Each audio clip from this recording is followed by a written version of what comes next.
ગોપાલ ગામમાં આવેલ કુપા બાપુના મંદિર ખાતે યજ્ઞનું આયોજન કરાયું. સમગ્ર વિગતની વાત કરીએ તો ધારી તાલુકાના ગોપાલ ગામથી 1 કિમી દૂર આવેલ કુપા બાપુના મંદિર ખાતે યજ્ઞનું આયોજન કરવામાં આવ્યું હતું. આ યજ્ઞની અંદર બહોળી સંખ્યામાં લોકો હાજર રહ્યા હતા અને તમામ વ્યક્તિઓએ બાપુના આશીર્વાદ લેવામાં આવ્યા હતા.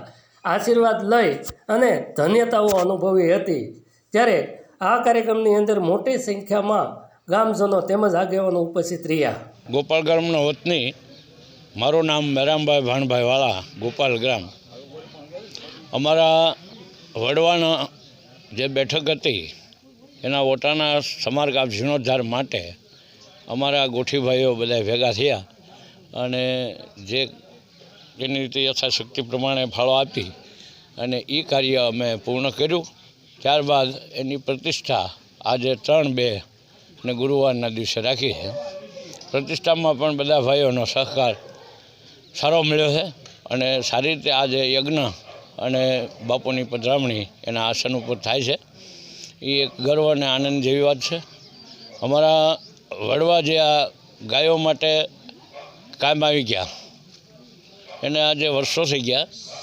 લગભગ અનુમાન પ્રમાણે 350-400 વર્ષ પહેલાંનો આ ઘટના છે. એની અંદર જે ગાયો વાળવા માટે વાર આવેલું એની અમે ધીંગાણાની અંદર અમારા અંધ બાપુ હતા, કુપા બાપુ, એ અમારા વડવા, મારીથી 11મી પેઢીએ થાય.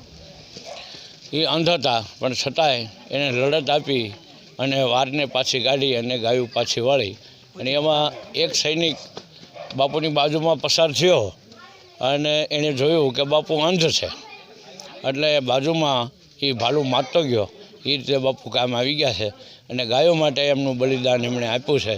એ અમારા વંશ વારસ માટે એક ગર્વ સમાન વાત છે અને એ ગર્વથી અમને બાપુની દયાથી ખાતા પીતા આનંદથી બધા ભાઈઓના આશીર્વાદ આપી અને અત્યાર સુધીમાં અમને આ પ્રેરણા જે આપી અને કામ કરવાની જે તક આપી એ બદલ હું કુપા બાપુની જાય.